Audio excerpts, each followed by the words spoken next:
Music is a way we experience our culture, and a way we experience what it means to be Armenian. It is an integral part of our being, and many will agree that it should be listened to more to enrich our love and pride for our Armenianness. From Komitas to Tikran Hamasyan, Armenian music is rich in emotion and history, plentiful, has evolved in countless ways, and continues to inspire generations of artists in the homeland and in the diaspora. What we have for you today is a very special episode, where we met with 5 young Armenian artists here in the Los Angeles area to ask them about their favorite Armenian song. We hope that in hearing these bright minds, you too will be inspired to go find the Armenian song that moves you the most. You're listening to Haituk Talks, the official podcast of the AYF West. I'm Gregory Balalyan, and we're just a couple of Armenians talking in the world.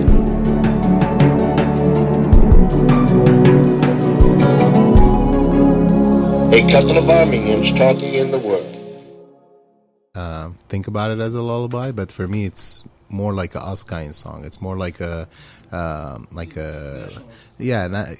even for me, like it depends on how you look at it. That's why this song is very special for me, because sometimes if you hear it and you're like, you want to cry, and sometimes you hear it, you're like, okay, I want to go to Armenia, and sometimes you hear it, you're like, fuck, this is revolutionary, you can depending on what your mood is when you listen to this song, it's like it hits you differently. Yeah. And it does that every time I sing it, depending on the crowd that I'm singing it to. I'll be at a family event and I'll sing it. Everybody will be crying. I'm like, like it's a lullaby, and like the kids are singing. Like my daughter loves this song. My older daughter, she's the younger one is a year old, so she can't sing. But the older one, like every time I put it on, I sing it, she sings along. And it's like, oh, it's cute. It's a lullaby, guka, patuk, this and that. So it's like, oh, it's cute. And then I sing it at a family event. It's more like a Askain song, like we're singing it and everyone's like, oh yeah, Hayastan Garotsa, this and that. And then you sing it at an AYF event, everyone's singing along, shoulder, shoulder, like, okay, this is kind of revolutionary. Like they want to like sing like something, and then towards the end we up the beat or something like that.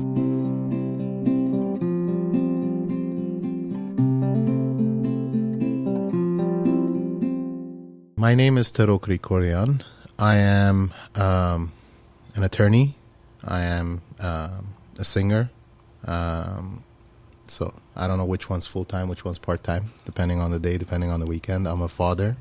I'm a husband. I try to be everywhere at all times. My favorite Armenian song growing up and until today, when I sing it, when I listen to it, it's Lerner Hayreni.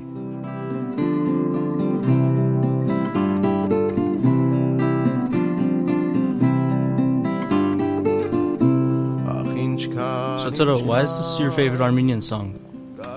So for me, Lerner Hayreni, it's like almost the diasporan dream, So every time I listen to that song, every time I sing that song, I picture myself in the homeland, and I always mention this, especially when I sing it to a crowd.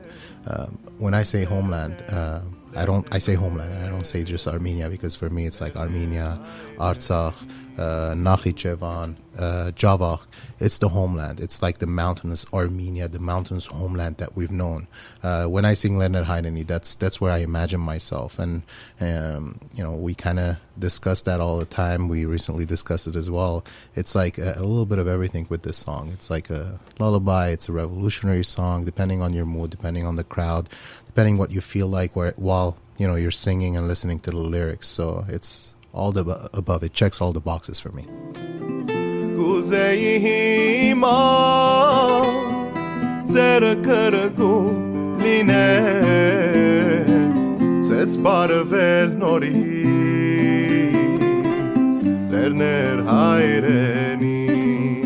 So mountains are like a central theme of the song.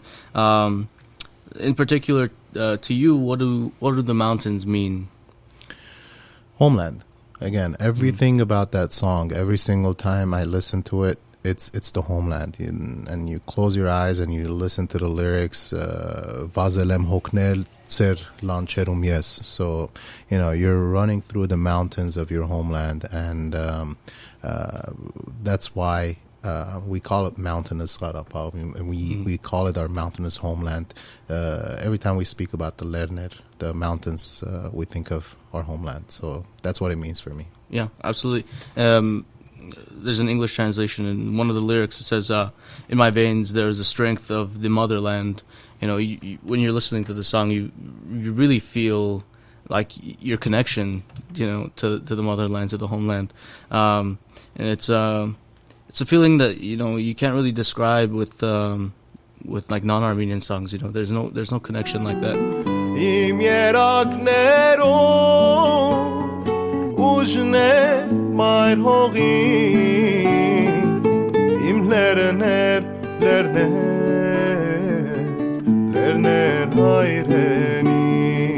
And that part is basically exactly what I was talking about. Depending on the lyrics where you get, especially when you get to that part, Yeragnerum, Ujne Mair Horin, that's like freaking revolutionary as it gets, Absolutely. So that's where start with the lullaby, and then by the time towards the end, you get to the last verse or those lyrics, you're like, shit, it's this is deep, this is strong. Yeah. So when did you first learn about this song or hear it? I heard this song at a very, very young age. I grew up in Syria, in Aleppo, Syria. So for us over there, growing up, I don't know if you guys have family from the Middle East or, in the diaspora in that area in general. We grew up listening to Askayan songs, revolutionary songs. When I started listening to Askayan songs, I used to listen to Levon Katerjan, George Tutunjian, and eventually it was just Karnik. All Karnik. Karnik growing up was just my hero. I wanted to learn all the songs that he was singing. Every time he would be in the area, whether in Lebanon or Syria, I would go sit in the front. I was that little kid that was just like waving at Karnik and trying to get his attention and sing the songs with him. So I learned it, I think, from Karnik. Get Karnik's voice was just, obviously it's very soothing and it just hits the spot every single time you listen to that song when he sings it. So I learned it from him at a very young age.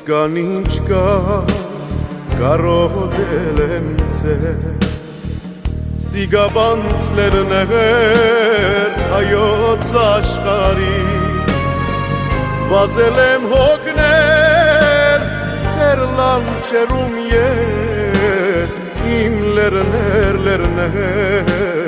lerner hayreni. So we all know that you also have a cover of the song, and you said Karnik is your inspiration. Would you say that his version is what you kind of is your favorite out of all of them? So sure. There's nothing that I'm convinced that nobody can do it as good as Karnik. So we put that aside. I love my version. What Ara Dabanjan and I have done with the Armenian Askayan and revolutionary songs is that Ara's element band influence has you can see that in our albums and covers that we've done, and even the original that we've done. So we've taken basically all the songs, including Lerner Hayreni, and Ara has taken the whole song apart and rearranged it with different kind of taste to it, and we've recorded it like that. So part of our idea was to make the Armenian songs, especially those songs, kind of in a different way, and give it a different flavor to make sure that the youth keeps on listening to it. Yeah. And it's I think my version is a good version too. Nice, very good. So the recording process, who came first? Was it Ara that came to you, or was it you? So Ara and I were introduced by a mutual friend a while back. We've done some other projects together before starting this duo. I've performed with Element a number of times, but it was just like, as a guest singer here and there at their events. But at one point, I just looked at Ara and I said, you know what, I just strictly want to do Askayan songs. If you're interested, I was at the time, I was doing like vocal training. I was, trying to learn how to play the guitar. So it was a lot of moving pieces. I wanted to establish myself as a musician rather than just a singer that gets on stage and sings. So it was a combination of all that, and Ara saw the improvement and he was like, okay, let's try a few things. So we put an EP album together. It was 4 songs. It was obviously Lerner Hayreni was the first one, Galmir Gagachner the second one. We did Khnusits Kalov, and we did Arakini Tashnak Tsagan. So those 4 songs, we put it on an EP, just like almost like raw, unedited, and we just put it out there to see the reaction, and everybody loved it. We started getting called to like a lot of events, and like, okay, maybe we should record an entire album, and that's what we did. It's a beautiful album. I listen to it frequently, actually. I'm a big fan of it. Thank you. So for somebody who wants to start learning how to sing these Haraporan songs, what do you recommend, or I should say, what's the best advice you can give them to get into learning it, or what to focus on while learning these songs? Well, as much as I would tell people, listen to everything, even for me, growing up and listening to those Askayan songs, Haraporan songs, I've listened to a lot of different artists. I love Nersik, Arapo, Karnik, George Tutunjan, Levon Katerjan, Maratug, all the old school, Askayan singers as well. But eventually it comes down to like finding that, sweet spot. You're gonna get this like couple of either like this artist or a couple of albums that you're gonna start listening to, and it's gonna be like an inspiration. Like a lot of times something happens. A lot of people I know, I can tell from like my even on the back end of like YouTube or Spotify and all of that. Abril Kasanchors comes and like everybody's like starting to listen to Askayan songs, and then unfortunately during the Baderaz and the Artsakh War. A lot of people were like, inspired, and they were listening to Askayan songs. Sometimes that's how it starts. Something happens, or you go to AYF camp and you come back, you're like, okay, well, we learned this song and I want to find an album with it. And then you start listening to the album and like, this song is cool too. And that's what we were trying to do with the album. We were trying to make it a little different. So as opposed to the traditional, Askayan songs, we just tried to give it a different vibe, because we've seen how Element has touched a lot of people with their style of like old, folk Armenian songs, and they brought it in kind of like in a different taste. Yeah. So we tried to do the same thing with the Askayan and Haraporan music. So my advice would be just like give it a listen, everything. Anything, and then you're gonna find something. There are a lot of good artists out there. Absolutely. You're gonna find some album that you're gonna be like, you know what, I can listen to this again. When you get to that point that you listen to a song and then say, you know what, let me listen to it one more time. When you put that song on repeat, then that's your cue that artist, that style, or that album is what you need to save. Yeah, absolutely. So I was it was a few months ago. We were up at AYF camp. And we were. It was time for the kids to learn the song of the weekend, and so a kind of a good way to get these kids to, really get into learning the song was to tell them that it's okay to feel these emotions. We're still suffering. Not suffering. We're still recovering from the Artsakh War in 2020, ongoing. And sometimes these kids don't know how to deal with these emotions. And just singing these songs and feeling it in your heart, where these songs come from is such a big key to understanding, how to sing these and how to convey your emotions through these songs. It's another, yeah, and also it has to do what they've been taught, and at home, even if they don't listen to it all the time. And that's how, like, even with my kids, I don't necessarily, sit them down and say, you know what, Hima, you're right now, we're going to listen to this song and we're going to sing it. I never do that. I just will always have it in the background and not, I try to even introduce a lot of different kinds of music, a lot of different genres, anything. So once you start doing that, I think when the new generation grows up with like a lot of different music in their head, they'll have taste, and that's what was missing. Like there's a big generational gap that everyone's listens to pop music, but they don't listen to Askayan songs. Not because they don't like it, not because the music is not good. It's just like there was that generational gap over there that their parents even didn't care about listening to it. Yeah. So now it's all gone. Everybody listens to everything. Yeah. And you have, look at the artists all over the world, especially in Armenia. Yeah. All the pop singers, they're actually singing Askayan songs. Yeah. You have like somebody, like a famous pop singer just goes up and starts singing Gamavur. Yeah. Like that's cool. That's amazing. That when I see that, I get emotional. I'm like, yeah, sing that too, because you have a good voice, not just like to sing in a music video in Miami on a boat. You can actually sing that song too, and like you can rock it. So it's pretty cool. Yeah, music should bring a certain emotion to people. It should be food for thought. So I definitely agree with you there. So Tro, do you have a particular lyric that resonates with you in the song, or any particular section? Lerner Hayreni we're talking about, right? Mm-hmm. Yeah. We've been talking about a lot of different things. Lerner Hayreni, I mean, the entire song. I don't know if I could say a specific part of the song that, or like, the lyrics that resonates with me, but even from the start of the song, like the beginning of the song, Inchkan Garo Delem says, I miss it. Like every single day, we grew up missing the homeland. We grew up missing Armenia. We grew up, wanting to be there. So for me, it starts there, and we were talking about it earlier. Like it starts as like almost a lullaby, and then it goes to kind of like the Askayan vibe, and then eventually, power. I feel the power in my veins. That's like the revolutionary aspect of it. We're us Armenians, we turn everything into like kind of revolutionary, right? Yeah. Like even like any other song that you sing, the way you sing it, the arokanuchun, or like the genre, or the way you pronounce the words, you can make any song revolutionary if you want to. Yeah. That's why like sometimes I listen. The other day I was singing as a lullaby, putting my kid to sleep. I was singing Zarti Lao.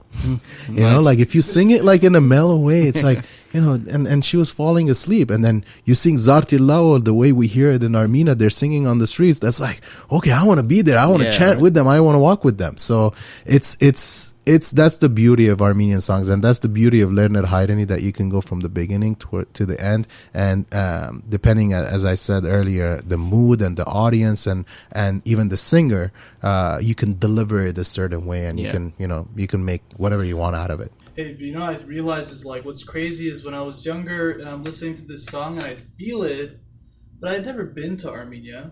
Like I've never gone there. Yeah. But somehow the songs are able to make you feel like you've been there for 100 years and leaving and you come back. Yeah. It's insane. Yeah. That's the power of these songs, especially if you've done it right. Yeah. Especially when it's your mom, it's late at night and they're signing this Kichmakashvadz, it gets your emotions going.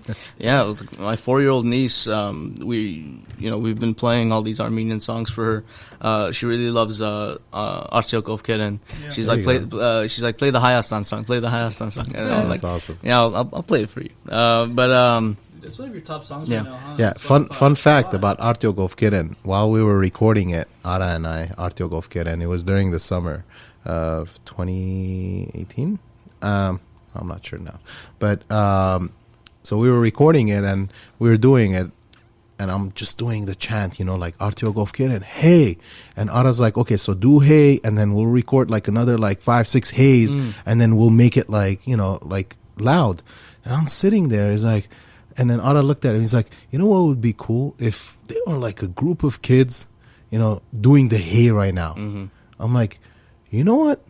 My friend is right now the director at AYF camp. Let me just shoot him a text. So I got a call. I'm not going to name the name, but I'm like, are you guys doing like, you know, are you guys going to arts and crafts or something? Are you guys doing something there? Are you guys going to do like the song practice? He's like, yeah, actually we're going to do it in like an hour. I'm like, how about this? Let me send you this track. And if you can just like get the kids to sing Artyo Govkiren and just like record when they say, hey. I was like, okay. So he sent it to me and he sent it back, and we obviously tried to clean it as much as possible, the background noise, and that's what we used in the song. So in the song, the haze is AYF camp kids at AYF camp. That's beautiful. Do those kids know, you think? Probably not. That's pretty funny. They're gonna listen to this. They're gonna be like one day, but I'm not gonna say what week. I shouldn't have said the year either.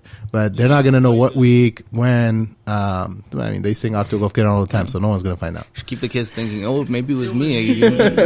Keep listening to it.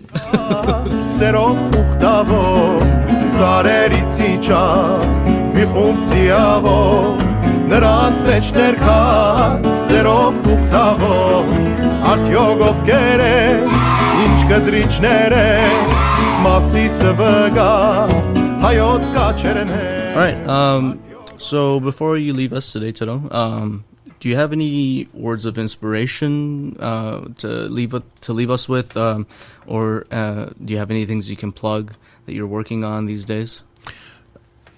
I'm working on a lot of originals. When we did the album, Ara and I, we wanted to cap it off with like, you know, one original song at least, and the name of the album is Hayren Yeraz, and it's that original that I've written the lyrics for that, and it's literally about my Hayreni dream. It's like the dream of like the perfect ideal Armenia homeland, Artsakh, that I see. You know, pure skies and like everybody united, all those things. And if you listen to the lyrics, that's basically the idea behind it. Im hayreni eraz Kani hasaneli estun yerbek ches vnan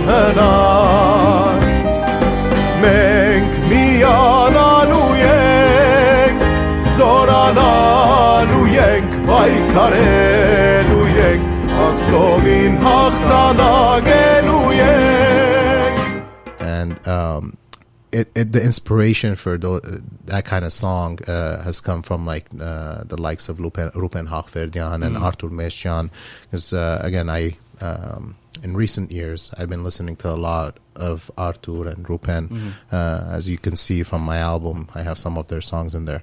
But yeah, we're working on a lot of originals. There's nothing in particular that, you know, I can share. What we do is I have a lot of poems that I write, and I, you know, share it with Ara, and we go around, you know, and we share some kinds of ideas when it comes to music, and whatever kind of makes sense and fits, we start working on that and recording it. So there's going to be some originals coming out soon, hopefully. Very good. With work and family, it's very tough to record, but we'll do our best. Yeah. But inspiration wise, I mean, I say this at all the events that I'm part of, that you know, I sing or perform or even like speak. My advice is to my generation, to the younger generation, is we got a lot of work to do, and it doesn't matter how to do it, how you do it, how you choose, the avenue that you choose to do it. Do something, anything. Absolutely. You know, like it could be as simple as, I don't know, joining the ASA, joining some organization, or joining an organization, regardless which organization you choose. It's a great tool. It's a great avenue for you to give back to your people, to your homeland. But that's the only thing I can say. Listen, you know, as to Armenian music, obviously. You know, support everything Armenian, and just do something. Absolutely. Do something. You have to do something. And whatever you do, always keep also one thing in mind. You know, as most of my songs and lyrics refer to, the Armenian soldier. at the end of the day, our park, our badiv, our everything, we owe everything to our soldiers, defending our homeland and so our borders. So we should always have them in mind, and again do something. Go out there and do something.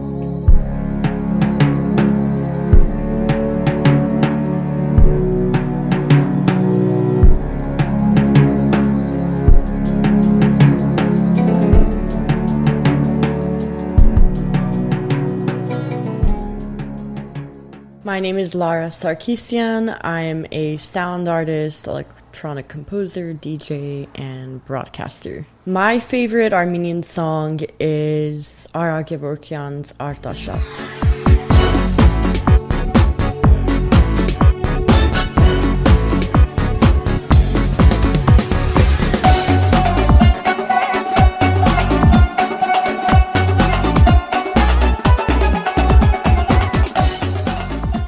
Lara, thank you for coming on to the podcast. I just wanted to open up by asking, why is this your favorite Armenian song? The reason why is because, well, one, I became familiar with Gevorkian's work as a student in Armenian school because we were very familiar with his song Artsakh. Yeah. And we used to have, a dance ensemble and dance classes. We had a particular dance we would do to that song. But Lara Gevorkian specifically does in a very talented way, kind of meshes old Armenian sounds and folk instruments and instrumentation and Armenian instruments that are either indigenous to the region or are regional instruments, meshes that along with more contemporary and modern sounds and kind of creates this very cinematic atmosphere. Absolutely. Very dramatic, and brings elements of dance and electronic, where even older generations who are familiar with kind of traditional sounds are even into what he turns it into, but also brings these newer generations,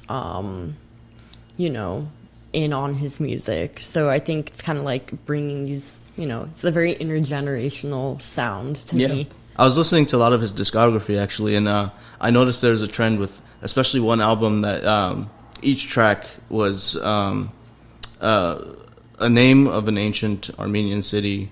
And I think around this time where he started composing these songs, there's kind of a revival between traditional Armenian and new Armenian. That mesh, as you said, is such a beautiful thing, especially for post-Soviet, where people were really kind of getting their culture back, in a sense. Yeah, and when I think about Armenian music, I mean, by definition, Armenian music is music that comes from Armenian highlands, that dates back centuries, right? Mm-hmm. And to me, it reflects the landscape. Yeah. And that's why it's a sound that's specific to those lands and that region, and nothing could replace that, right? So it's the instruments of shavi and duduk that are woodwinds, shavi meaning whistle, right? And duduk also woodwind. I mean, I think non-Armenians kind of associate it with a flute for both of them, right? Mm-hmm. Yeah. And you think about it as music that's kind of playing in a meadow and kind of reflecting kind of the open meadows of Armenia. That's what I think about. And then if you think about zurna, that's the woodwind that has this piercing loud sound. It's almost it's made for the mountains. It's made from the mountaintops. Yeah, it's it's made to be heard from the mountains, right? That's awesome. Yeah. And of course there's kanun, which is a string instrument, I believe 24 strings. It's kind of a very pretty, shimmering sound. And Lara Gevorkian does such an amazing job in bringing that traditional sound, specific sound of Armenian music, and layering it with, heavy synthesization. And, he's known to be behind the keyboard on the synthesizer, layering with different electronic textures and, creating this kind of environment.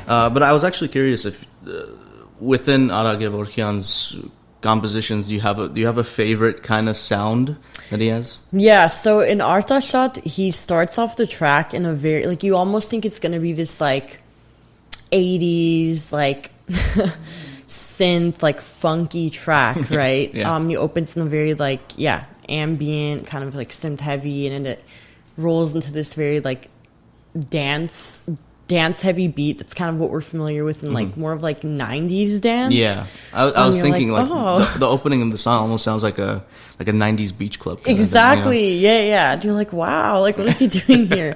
But then immediately rolls into traditional, what we know of like as traditional Armenian dance, you know, dance beat, and that's what I mean with how he's so good at bringing together, I mean, Armenian music also referring to like actual dance rituals and like that kind of tradition, and how he brings into what we know in contemporary life as dance music. So absolutely. Do you think where do you think this kind of newer dance influence came from? Is it maybe from like the Russian Ardbas, as they say, or is it from like European techno beats? I'm kind of curious. Yeah, do you know? To me it sounded more of like the European techno, or like trance, or like, you know, kind of Y2K kind of electronic dance kind of beat. Yeah. It's pretty and cool. It's also the instruments he's using. I mean, he's using these classic like synthesizers too, so it's like what he has access to. I think that as well. Yeah.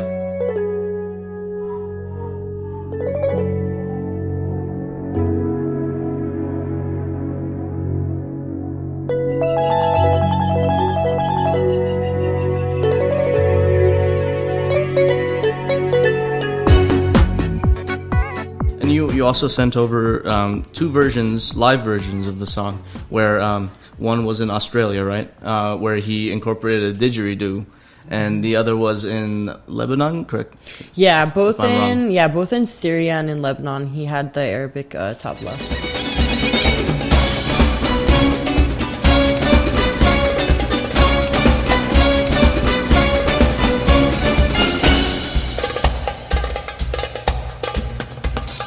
I think it's really cool how each country he went to, he would incorporate that national instrument. I adore that. And I actually do try to do that with my own songs, kind of, if there's a certain style that I'm playing, and I'll put in a certain instrument that I think is reminiscent of, you know, a sound of this certain country or style. You know, and it's also, like, he was so ahead of his time, if you think about it, as far as, like, it's like paying respect to the local culture and to the local musicians, inviting them in, introducing them to Armenian music, and also being like, hey, you could be a part of this. And especially the Aboriginal, didgeridoo player, that instrument, didgeridoo, being this also indigenous, dates thousands of years back, like woodwind instrument. And kind of blending that with like old Armenian instruments, and kind of, it's, I don't know, it's very symbolic, it's beautiful, and like absolutely. He did that in 2006, like it's kind of amazing. Yeah.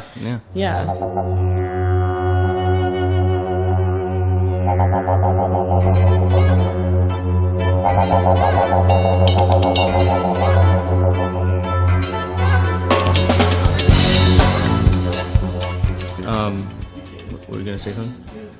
Oh. Armenians get it. Like, honestly, Armenians are like such connectors to different people in different parts of the world. I mean, obviously because of having to settle after genocide in different parts of the world, but there's just something so specific in Armenian music and the sound in our music that so many people could relate emotionally. Like the different like narratives. Like I feel like so many, even like. With my music, I do sample a lot of duduk and manipulate it very heavily and kind of synthesize Armenian instruments, but non-Armenian listeners don't know like, oh, what Armenian music is, right? But they're just like, oh, this is something sounds really familiar and like deep, and I mean, I don't know. A good example is like Holy Mountains, for example, by System of a Down. Right. They're talking about the genocide. They're talking about the suffering our homeland has gone through, and yet so many non-Armenians resonate with that, and it's such a cool and emotional thing to, you know, it kind of makes you feel seen in a way, you know. I really love that. Yeah. So Lara, do you have a favorite instrument, whether it's Armenian or non-Armenian?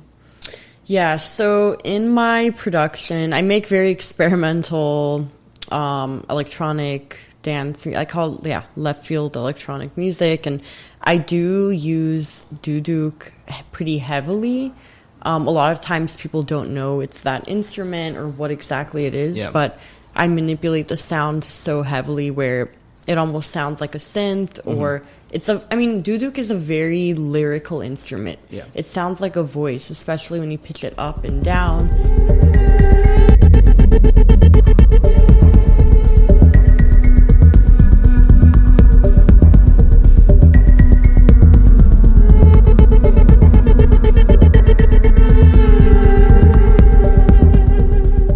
It's such an emotionally capable instrument, you know, in a way, you know. Like you know how you do like bends on a guitar, you can get emotion out of it. That's what I see out of a duduk, you know. It's really cool. Yeah. I was wondering what, you know, music often makes people feel emotions, right? Mm-hmm. And there's a reason why people are attached to a certain song. I was wondering what type of emotion does this bring out in you? I think this song in particular, in Artashot, it's only 5 minutes, but he does such an incredible job in running through so many different emotions or rhythms and melodies that do show up in Armenian music and what we know is Armenian music across genres. And that's moments of this celebratory feeling. I think it was like 3 minutes in, the zurnas kind of come in, everything cuts out.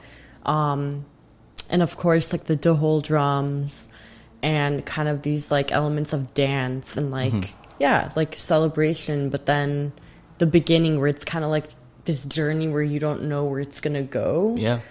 I feel like it did a great job, in going varying emotions and kind of taking you in.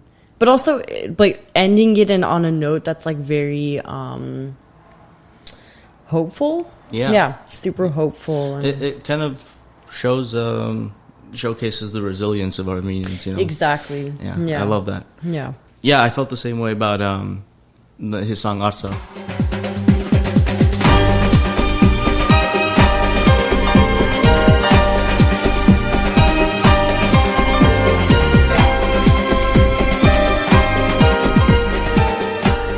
Where before the current situation we're in with Artsakh, when we did have those lands, majority of them, hearing that song is just like, it makes you feel strong, you know. It makes you feel so proud to have Artsakh. Even still, you know, even though we're facing this crisis today, you still feel proud of that attachment with that land, you know. Yeah. And I think he does such a great job his performance is everything, right? And he holds space on this massive stage where he has like all these performers across generations. Like he'll bring children who are playing the drums. Oh, nice. That's amazing. Or like also, I remember there's a music video he did recently in Yerevan, and the song is called Yerevan, and like he has like all these young like women who are kanun players, and but like on stage, like that presence of all like a massive amount of like this ensemble, right? Yes, and he's just behind the keyboard, like. Yeah, you know, that's also what I love about him is that commanding it all. Yeah, he's just there by behind a keyboard, as you said, and he's kind of showcasing the other musicians more than himself. And I think that's a really cool little aspect about him. Have you ever seen Lara Sarkissian live? No, they never brought him to SF. My mom was supposed to bring, because my mom works for Hamazgain. And then for a while I was like programming for them, and I like ran their like subcommittee for like younger people and stuff. And she was doing a lot of programming of like music and performance, and like I remember they tried bringing him. I think it was like a visa problem at the time. I don't know. This was like in 2000. Okay, cool. Lara, thank you again so much for coming onto the podcast. It was a great conversation. Before you leave us, can you tell the audience what you're up to these days? Is there anything to plug? And if you have any words of inspiration, go ahead and tell them. Yeah, so I'm actually in the middle of writing an album. I've had EPs out, but this is going to be my first like full length on vinyl. Nice. And it's going to be an electroacoustic album, obviously heavily dance electronic, but it's going to run through different subgenres of electronic and kind of have influence from like post-rock and like drone and like obviously incorporating, I'm like programming different Armenian instruments. Oh, nice. And the kanun and taking influence, obviously, from Armenian music. Beautiful. So, yeah.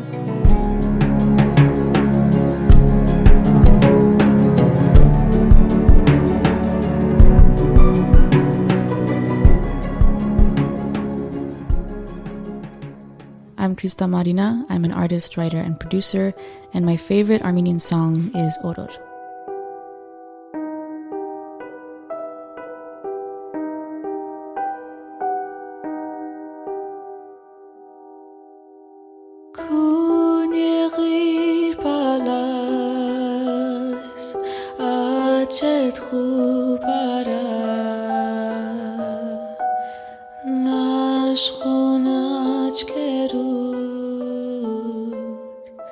Krista, welcome back to High Tuk Talks podcast.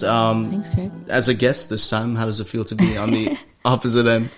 It does. It is a new feeling. Usually I used to be the one asking questions, and I definitely do miss it a lot. I would continue it forever if I could, if time permitted and work permitted. Season 3! I'll be back. I'll be back at some point, for sure. Yeah. Awesome. But you're doing great, Greg. You're doing awesome. Thanks. So, Krista, why is this your favorite Armenian song? For many reasons. Also, when I say my favorite, like that will likely change within the hour. But in this very hour that you asked me, it is Oror. And it's my favorite because it's a song that brings peace to people.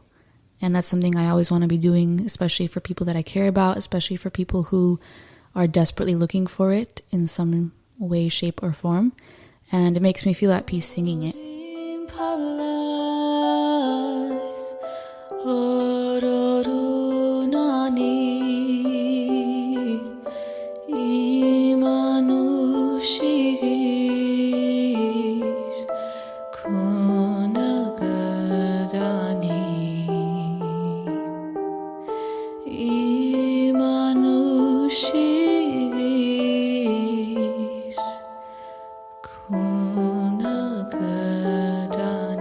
So when did you first discover this song?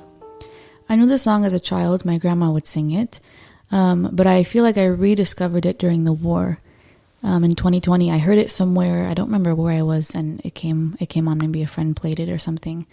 And I remember the line, Kuna Togdani, and immediately I thought of the soldiers that we were losing, the children whose fathers or parents were passing away, being killed. And I posted a cover of it on Instagram. And that's when I saw that people did resonate with the sense of peace that it brought, and like sort of connecting the idea of sleeping at peace with death and wishing that these people who are dying from painful deaths, wishing them some peace in that journey up away from earth. Yeah. I mean, as you said, Orod is like a comfort song.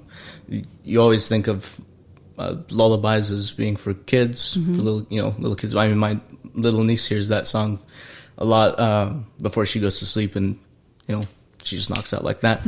But honestly, as adults listening to it, it does bring that sense of comfort to you.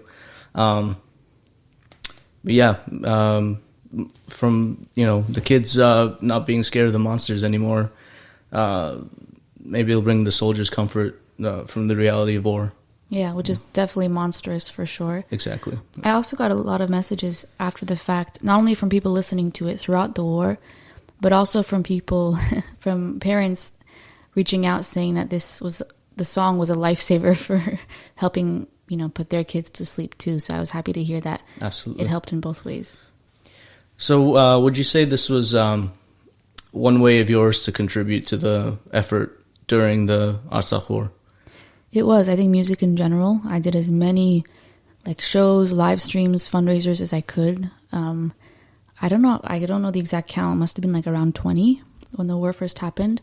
And still, if people reach out, I'm always, wanting to help in that regard and in any way I can. But definitely was a channel through which I was able to contribute, I think. Absolutely. So we were talking earlier about you found the great-granddaughter of the person who wrote the song, right? Can you tell us a little bit about that? Yeah, so I had posted that cover on Instagram, and this woman named Talar Palanjan messaged me saying, she loves the cover and basically saying that her great-grandfather composed Oror. And I was mind blown because I remember looking up the original composer and the writer, and I couldn't find anything about it. And I reached out to her. I said, no way, that's amazing. I asked, if he has the lyrics still, if he still has the original notes. And apparently her great-grandfather, his name was Parsel Ganachian, created the music and the melody, and Zaru Kabakyan wrote the lyrics. And just hearing the names of the people who said it was remarkable. And she said that her grandmother would look over all of his records and recordings after he passed away. And I asked her if she has the original. She said she has to find a CD player first, but that she would send it to me when she can. So it was really a cool full circle for sure. That's pretty unbelievable.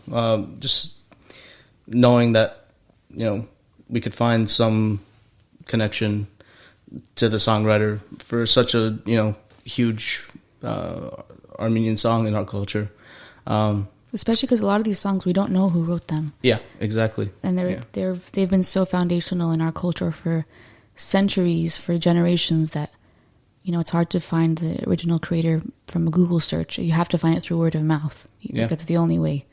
Besides, obviously Gomidas songs. Yeah, I mean, maybe that begs the question, could somebody, start going out and finding all these songs and these songwriters?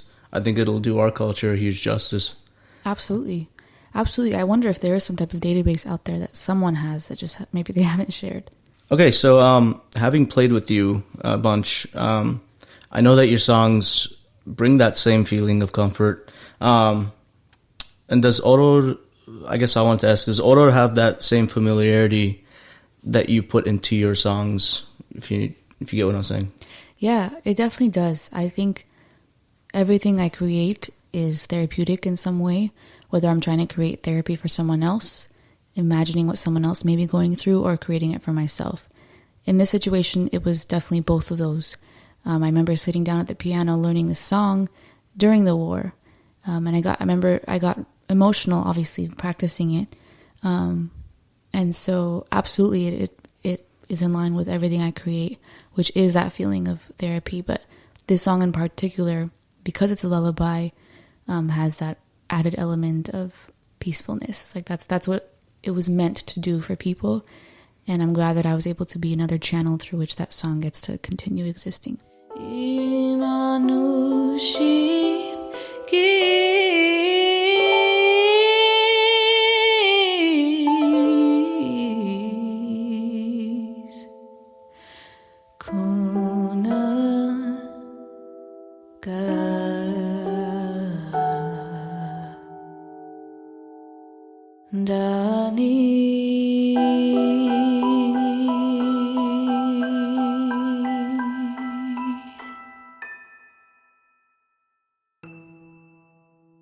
As Armenian creators, I think you can't help but to put, your Armenian influences into your, Western music.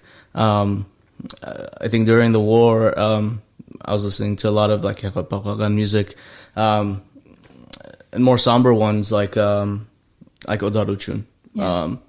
And I went and learned them like you did. It was very emotional. Yeah, it was a very cathartic thing as well. Just kind of sitting down and coping with that. We're very lucky. That trauma. We're very lucky to have this outlet. That's for sure. Yeah. The first song of my Song a Month series I did last year, Call, was inspired by the war. Really? And I was lucky to get Jivan Gasparian Jr. to play on it. And like when I listen to it back now, anytime I hear it anywhere, it takes me directly back to how I felt during the war.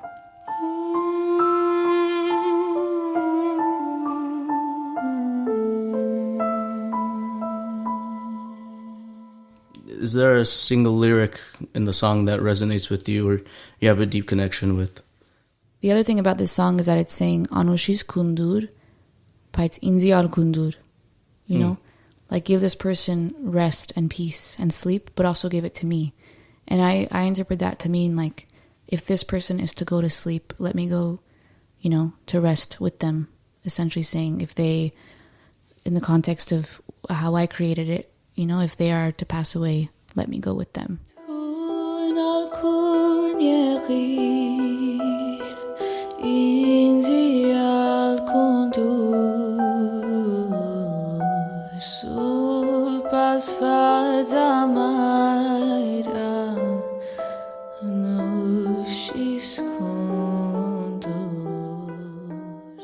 So you first uploaded this video to Instagram, right, with the cover? Mm-hmm. Tell me a little bit about the process of like how it became an actual song that you released. So I posted the cover on Instagram, dedicating it to the soldiers. I want to say like in late September of 2020, and a lot of people resonated with it. You know, it got a lot of traction on Instagram, and I wasn't sure if I was going to release a full version, even though a lot of people were asking for one, until Armenia Fund reached out asking that I perform a full version to help raise money. And I thought, okay, this is a perfect opportunity to help, you know, contribute in any way that I can. And so I performed it for Armenia Fund, and it was a very quick turnaround. Like within a week, I think max, you know, we set up everything. And that was that.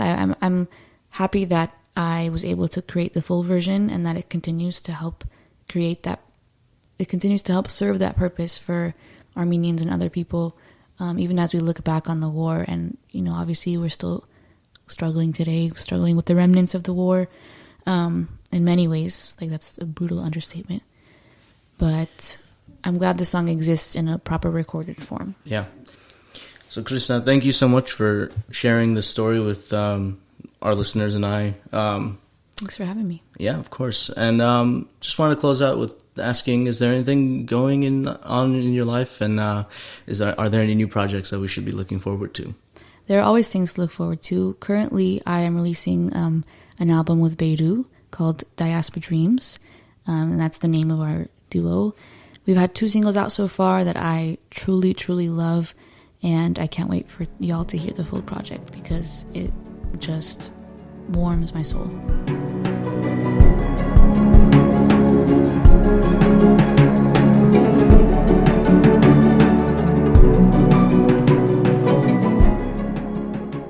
Hi, my name is Darone Sassounian.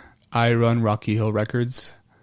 I'm a DJ, producer, selector, record collector, Armenian. Proud Armenian. And what's your favorite song? Right. My favorite song as of late is Zartilao, but by the rendition of by Levon Katerjan.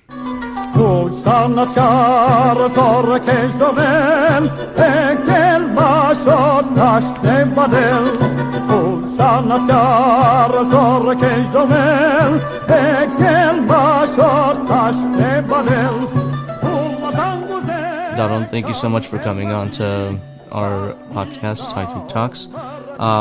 Just wanted to open up this interview by asking, why is Zartilao your favorite Armenian song? First and foremost, thank you for considering me and having me. I really appreciate this, guys. Thank you so much. Shout out High Talks.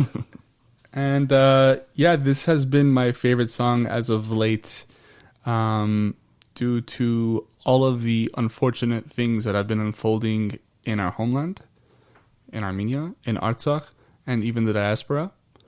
The Armenian nation, in my opinion, is hurting very much and is going through an existential crisis that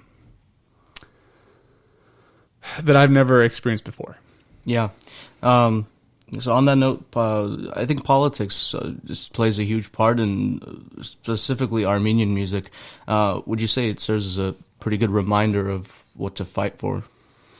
Yeah, whether it's political or existential or national, politics does take a role or form in some things, in many things. Sometimes unfortunately, sometimes fortunately. In this case, it's very fortunate, if you ask me. Yeah.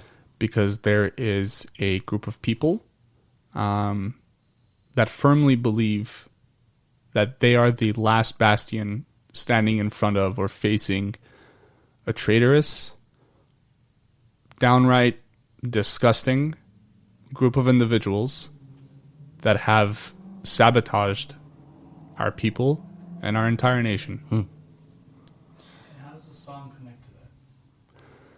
And the song that I have chosen connects with that because the song itself, Zarti Lao, is a wake-up call, ironically, because it's sung like a lullaby for the past almost 130 years, since 1893 or 1894. So it's been almost 130 years that it's been around. And it serves as a national cry and a wake-up call for people to literally zarnir, to wake up. It's like a call to arms. Yeah, it's almost like a wake up and smell the coffee. Like, this is not a joke. Absolutely. This is not a game. Yeah, this is existential. It's existential. It's not political. Politicians obviously are involved, but politicians are humans, and they face the same existential crisis as we do, and as the common people do. Yeah, completely agree with you there. So, just give us a backstory of what Zarti Lao is about, and we talked a little about how it connects to today's climate in Armenia. Maybe you can just dive a little bit into that a little more. Sure. Zarti Lao was written in the 1890s, 1893 or 1894, if I'm not mistaken, after the tragic death of the Fedai Arapo.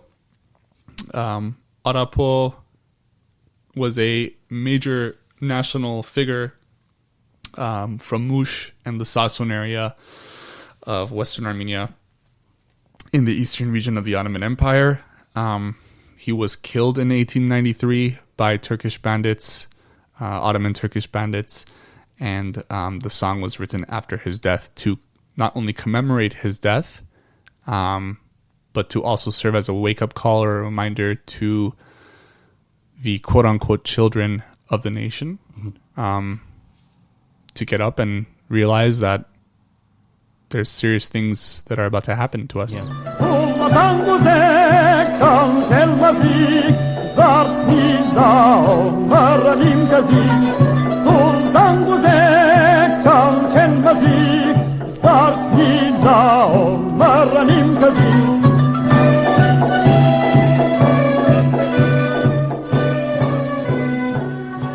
It served as a reminder to Arapo's life and death.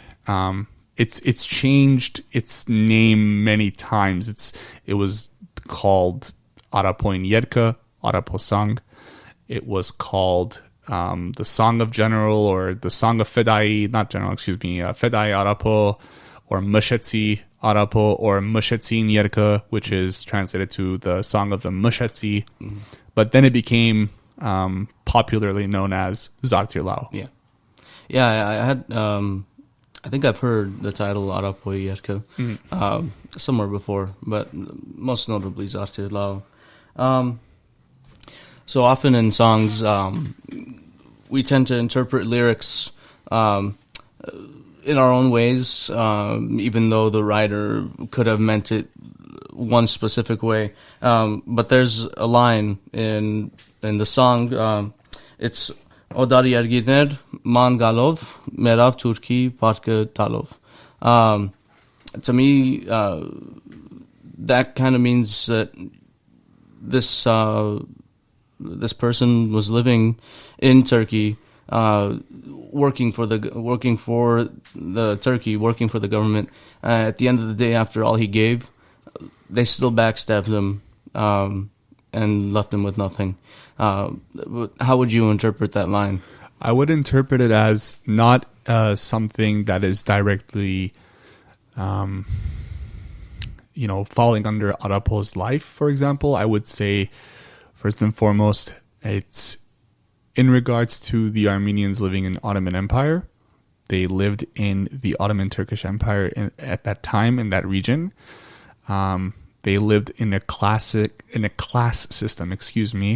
the class system placed them, I believe, in the third tier in the class, which was the Christian population. Of course, the Armenian Christian population, as well as the Assyrians and the Greeks and what have you. But the class 3 citizen in the Ottoman Empire had to pay higher taxes than the class 2 citizen and the class 1 citizen. And this was happening for a while now. And if this is in the 1890s, it's been happening for a pretty good while now. And it's pretty much trying to say that you're living in a place that is ruled by these people that clearly don't like you. They don't like your kin. And they want to subjugate you. They want to erase you. And they want to torture you. Whether it's physically, mentally, emotionally, it's all there. And with those taxes and with everything that's taking place in that system, you're pretty much giving what you have to the Ottoman Empire, to the Turkish government of the time. And you're pretty much enabling it at that point without resisting, without standing up, without waking up and doing something about it. So basically, your entire life is, unfortunately, devoted to the state, and that state does not respect you whatsoever. Absolutely. And Merav Turkin Barkadalov, you died giving what you have to the Turk.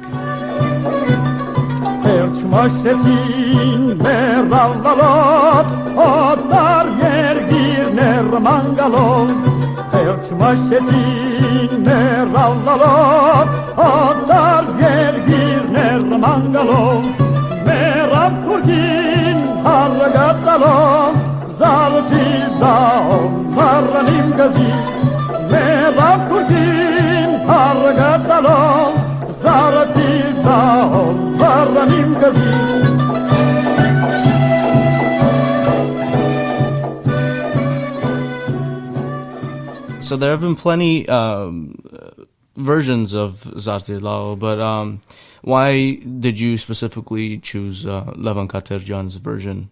The version that I've chosen by Levon Katerjan is the only version that I have on vinyl in my collection, and it was purchased by me during my endeavors and trips and journey, pretty much compiling and curating the Silk Road compilation that was released last year in 2021. Great album, Thank by you. the way. Everybody should go listen to it. Where can you find that, by the way? Just a quick plug. If there's any vinyl left, it should be online in certain record stores or one-stops or what have you. It's available on all DSPs, which translates to digital streaming platforms. So you can find it on YouTube, Spotify, Apple, Deezer, and what have you. It's all there. It's everywhere. But the Levon Katerjan version, I found it on my digging adventures for that album. I bought 200 to 250 records and tapes during my journey compiling that record, and I bought everything and anything pretty much that stood out to me. And Levon Katerjan's version is interesting. He's a giant. He's a figure in especially in the Lebanese and Syrian Armenian communities in the 70s and the earlier to mid 70s, excuse me. And the version that I have was released by Arka Records, which was situated in East Hollywood, Little Armenia, right across the street from Parcelion Records. Wow. And I don't know if Arca Foods is still there, but Arca Records became Arca Foods, if I'm not mistaken. Yeah, it's right there. I haven't visited Little Hollywood in I don't know a while. I don't know if Arca Foods is still there, but I think the 7-Eleven across the street is Arca Foods technically now gentrification. So yeah, interesting. I think that's where it is. Someone's gonna check that for me. I'm pretty good with this stuff, but maybe not this exact Arca record story. But there's a lot of stuff that I can share. But yeah, that's a little fact. Sort of factoid thing there. But yeah, the Levon Katerjan version stood out for me because it is the only one that I found on vinyl, the medium. Mm-hmm. That sounds the best, by the way. Yeah, sounds great. Yeah, and Zartilao is really important for me, and it should be important for everyone that is Armenian. For any Armenian that doesn't want to lose whatever is remaining of Artsakh and Armenia, like there's a very important movement going on, everyone. And to go a little deeper into the song itself, with Arapo, I mean, he was a Fedai in the ARF, and on his way back home from the Caucasus, he got surrounded by Turkish bandits of the Ottoman Empire, and they killed him. They killed him in his home, north of his home in North Mush, with him and his other Fedai comrades, and the song was written after that. So, yeah, it's a wake up call. It's a lullaby. The central figure in the song itself is supposed to be a mother singing to the child, telling the child to wake up to Zartnir, and telling the story of how the Turks are subjugating you. We're enabling them, and enough is enough. Yeah. And it's deep. I don't know. Sometimes I can't find the words for some of these songs to really explain it, because sometimes you just have to listen, and maybe you or me or everyone else has to wake up. No pun intended. Just listen to the song and feel what you're supposed to feel. Sometimes all you have to do is listen. Yeah. And the irony of the song itself is that it's sung like a lullaby to put you to sleep, but instead it's trying to arise you from that sleep. Yeah. So I'm interested myself, but I'm sure there should be some listeners who are interested in this. But how would you go upon searching for these old vinyls that are kind of lost to obscurity? Where would you start to find them? I myself found the majority of these records through digging, through going into random stores, and just digging the crates. Yeah, for me, record digging is just a hobby. It's also therapeutic for me. I get lost in it, and I find things that I like. I find things that I turn to like. But for everyone, in this day and age, you can do that as well to support your local record stores. Mm-hmm. And there's by the way, I will say there's nothing like digging for records. Yeah. There's nothing like finding a record that you like or you turn out to like after you purchase it. Mm-hmm. Because for me, at least, there's a memory thing that sticks to that experience. Yeah, 100%. There's a memory where like you pick this record and you're like, oh, I was walking somewhere and, I went into this store and I didn't really think I would, and I found this and that and that. And it's like, oh my God, like I'm going to go back there and I want that feeling again. There's a bunch of feelings that tie into it, but people can do that, and people can also find some of these older Armenian records or older all sorts of records online. But yeah, I think in my opinion, going out there and doing a little bit of digging is it's worth it. And there's a lot of fun in it as well. Yeah, absolutely. I mean, I have a collection of records that each one holds a sentimental value, and each one is almost a memory tied to it. So if the listener wanted to get into this, I'd say that going out to these record stores is definitely the move, and just dig. Like honestly, don't even go to the stuff that's new and out. go into the stuff that's like don't go in with a plan. Yeah, exactly. Don't go in with the I would also like to note, I don't think I've ever mentioned this in any previous conversations that I've had with people that's been recorded or published. I didn't make the Silk Road record premeditatively.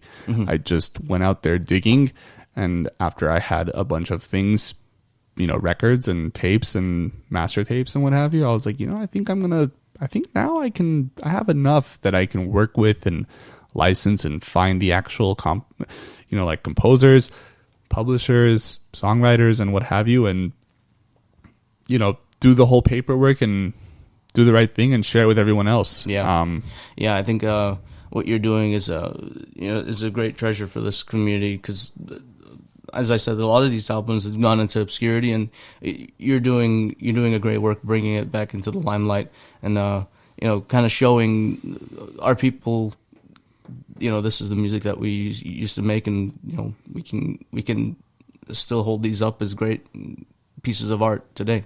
Thank you. I didn't do it for myself. I did it for everybody else. Yeah. So Darone, before we leave you today, is there anything that you're working on right now that you could let the public know, or any words of inspiration?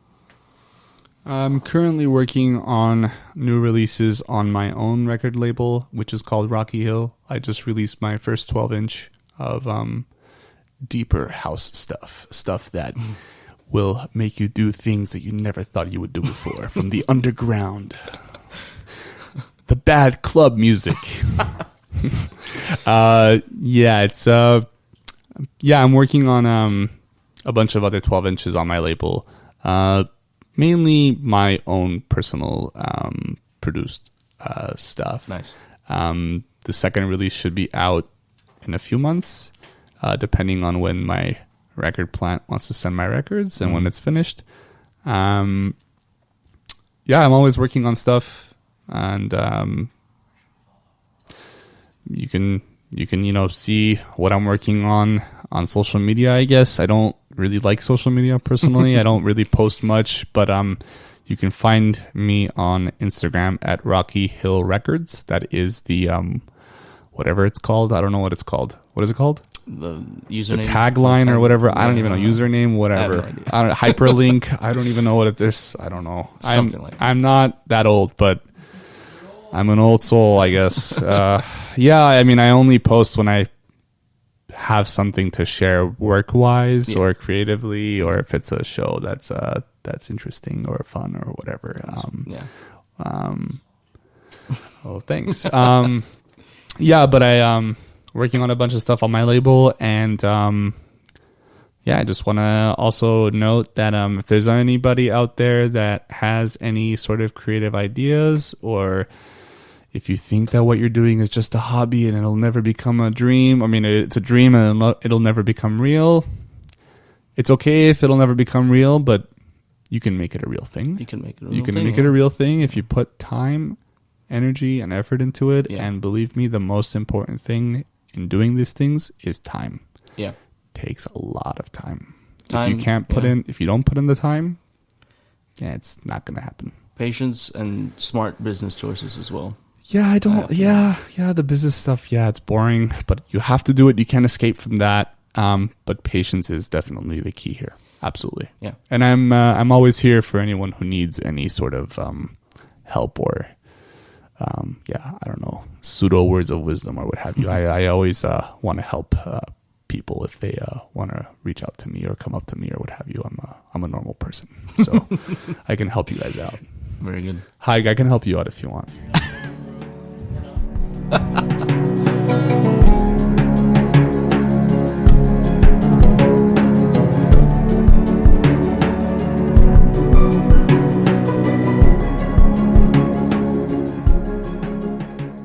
My name is Raffi Semerdjian. I'm an artist in multiple disciplines, in music and painting, and one of my favorite Armenian artists is Raffi Semerdjian and his song Yeza.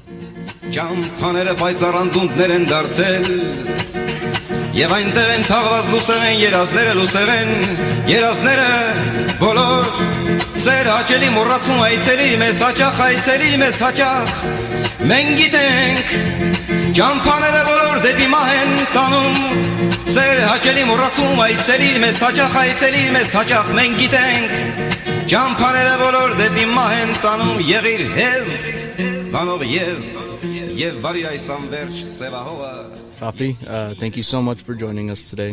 Thanks for having me. So I just wanted to start off by asking, why is Yeza one of your favorite Armenian songs, I should say? Yeah. So the why came into play a lot in picking the favorite song. Like, why is that my favorite song? I mean, in reality, I can probably give you a list of 10 songs right now just sitting here that I would equally call my favorite, in the sense that I would excitedly pull any friend and want to listen to it with them and have them absorb it. A lot of songs to me, when I really enjoy a song, that's how I like to consume it, is to just kind of isolate myself and really listen to it obsessively. And recently, a song that captured me in that way was Nanor by Parsel Ganachyan. So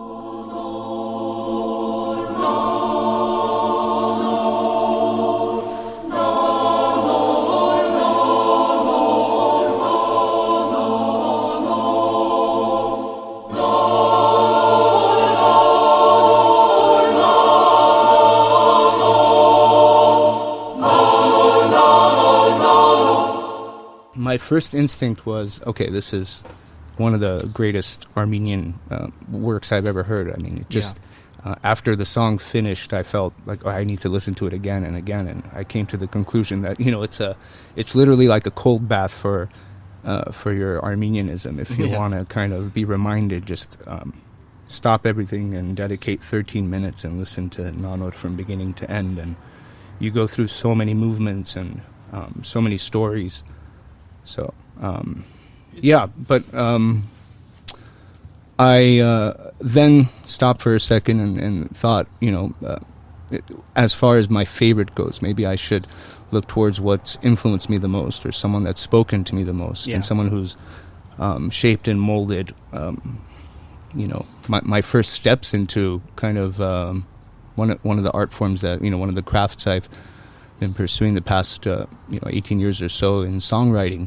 The beginning of that was probably the first Rupen Hakhverdian CD that came into my hands, and exploring him and tons of songs. It was almost like every year I discovered a new Rupen Hakhverdian song, and it was like a gift, that I could listen to that song, and simultaneously my Eastern Armenian was developing and getting better, so I was, truly understanding the meanings of these songs. And I was visiting Armenia often for long periods of time, so I was also living in the settings of these songs. So, in a sense, Rupen Hakhverdian, Artur Mesjian, and a lot of these, songwriters really spoke to me in those, adolescent years going on into my early 20s, when I was kind of focused in on really listening to the music I liked, as opposed to what was all around me, when I was younger. Yeah. I mean, I'm so glad we can talk about this and have somebody to talk about Ruben with, because he is my favorite Armenian artist. And what I love so much about him is that, as we were talking about earlier, you could just sit down and listen to him like you're listening to an old grandfather telling you a story, or you're around a campfire and this man. How old are you? I'm 22. Oh, grandpa. See, for me, like a father. So, father, yeah. So like 16-year difference is already enough. Yeah, for me, it was like a father always. Yeah, absolutely. That's an amazing thing. It's generational. I was wondering, since you're very into folk music, is that a reason why he resonates with you so much? Man, he resonated with me in so many different ways over so many different periods, as my own musical understanding kind of expanded my own. The way you listen changes as you get older. The way you listen changes as when you're writing music and playing music. Initially it's, you're kind of at awe with the poetic, maneuvering, the wordplay, the agility of how he just tells a story, and like how he fits all those words in and paints a picture so quickly. And moves you from one direction to the other. And he has this accompanying guitar work that is just always on point, and almost, he plays for the song. And that's something that kind of happened in my songwriting as well. Is I definitely always, put a lot of weight in what I'm saying, and like to be sure of what I'm saying. So to me, someone who has so much to say and can weave it together so beautifully is definitely, someone who I want to learn from. And I think we listen and we observe, because we also want to, we want to learn from things. And absolutely.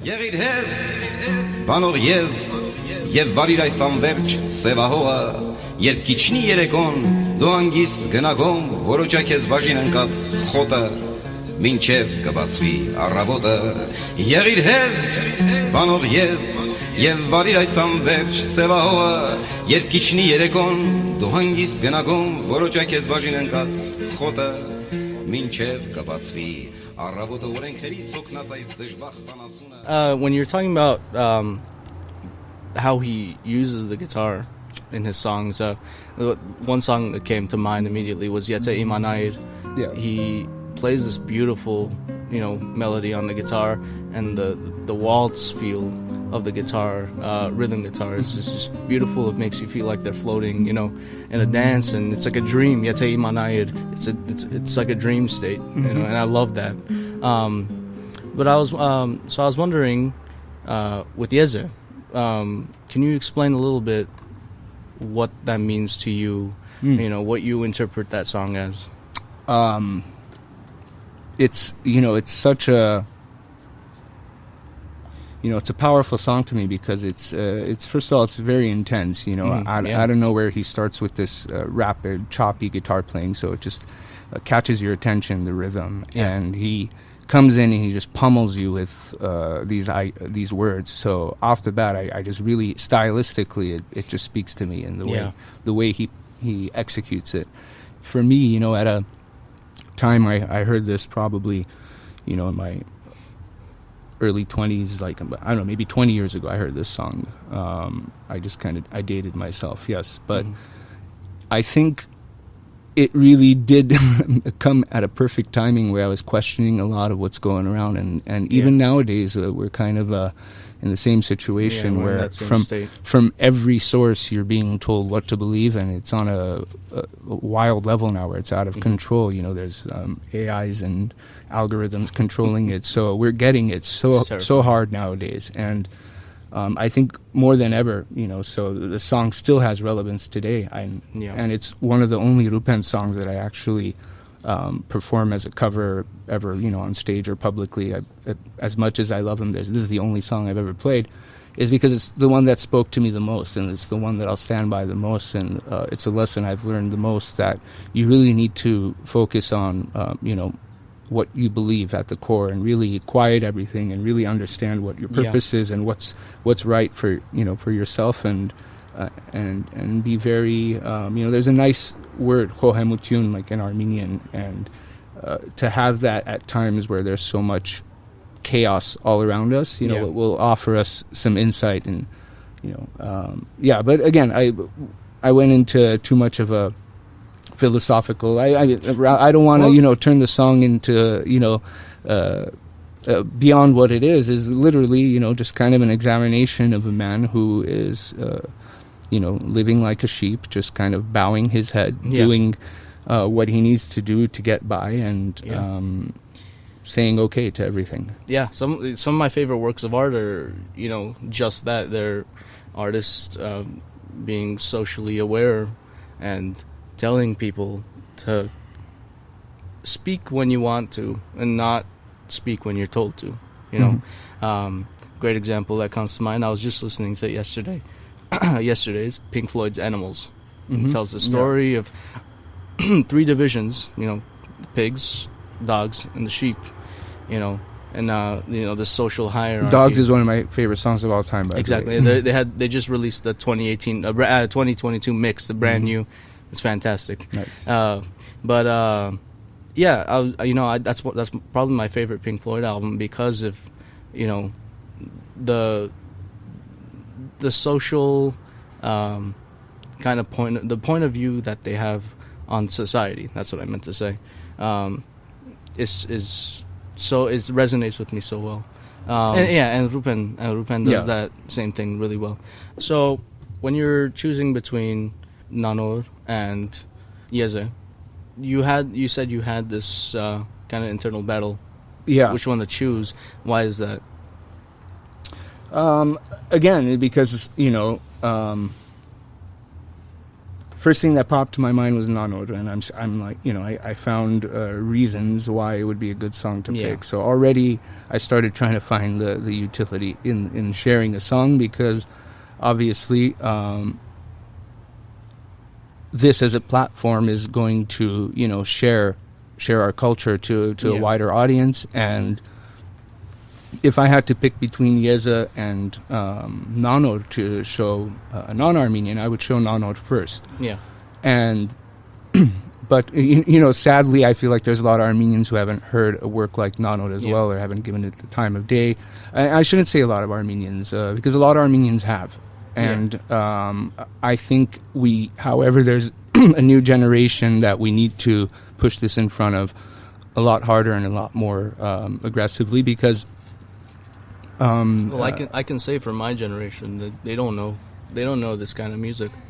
Yeah, well, and that's why. So that's the reason where I'm thinking, okay, if Haituk Talks is inviting me on, Yeze is a very selfish choice, and so is some of Rupen Alferdian's messages. It could leave you into this, he paints a very selfish state of mind sometimes in his songs, where he says, I'm going to come home drunk every night, and that's just how it's going to be, Yeah. But of course there's comedy in there. Yeah. So it's a whole different style of music. It's more of a troubadour. It's more of a lyrical style of music, whereas Nanor is Armenian. Yeah.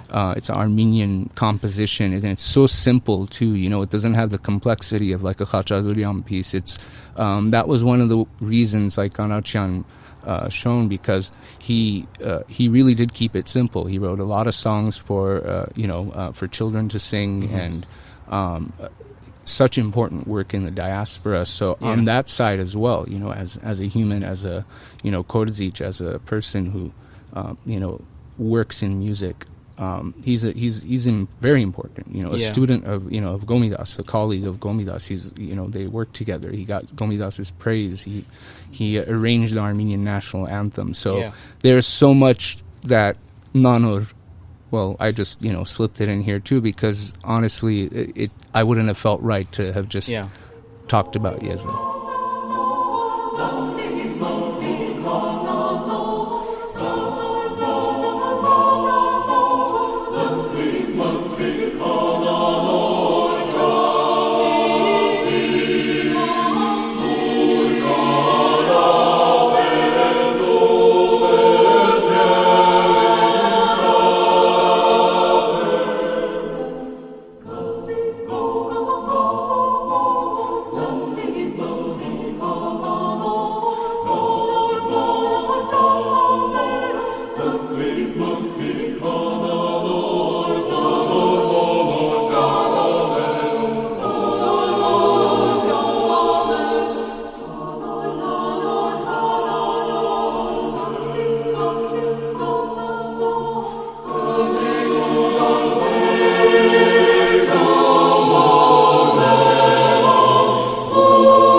A lot of Armenians ask themselves, what can I do? What can I, a single individual, do to better our people, to better our culture?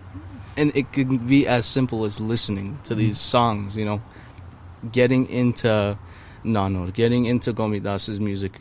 It's so important, and it's so ingrained in our culture that you need it in a way to become the Armenian that you want to be, Yeah, I mean, and I'm sorry, I just got to plug him as well, because he's another one that anytime I want one of those cold baths, like I said, where I want to just kind of feel like the deepest Armenian I can here in Altadena, I put on Hayrik Muradian. I put him on a cappella, and I listen to him for hours while I paint. And his voice, and actually now connecting it back to Parselganatian, and the school of this is all coming from Gomidas, it's the Parselganatian, said that, the Armenian songs, it's made for just kind of an a cappella voice, because all that soul, all that feeling, really the voice could portray, and all the instruments. So that's why he did so many choral works. And Hayrik Muradian has all these songs that it's just his voice, and you really don't need any instruments, because the instruments are already just playing in your fantasy when you hear his voice. Yeah, absolutely.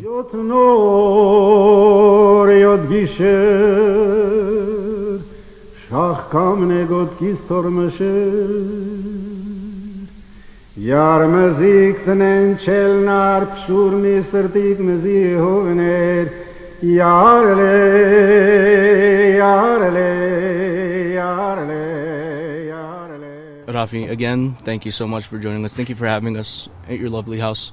Before we leave you, I want to ask if you have anything going on that you wanted to share with the general public, any words of inspiration, anything like that. So, currently working heavily on arranging songs and recording and playing shows very soon with my band Palm of Granite, and you could follow us on Instagram so you can be in the loop with upcoming shows, and painting and working as much as I can. It's been a blessing to have the kind of support I've had the past the past 10-15 years working as an artist in the community and in Armenia and back here. So I'm just trying to make the best of that and do good things, and hopefully, paint a better picture for myself and everyone around me. Absolutely. It's everybody listening. He said it. Please support Armenian artists and raise their voices. It's crucial to our culture. So with that, thank you so much, and have a good one. Thank you.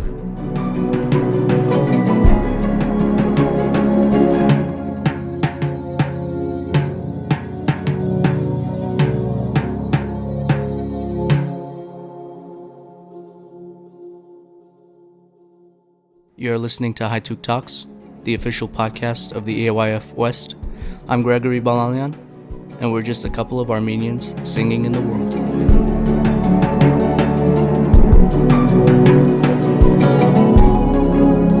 A couple of Armenians talking in the world.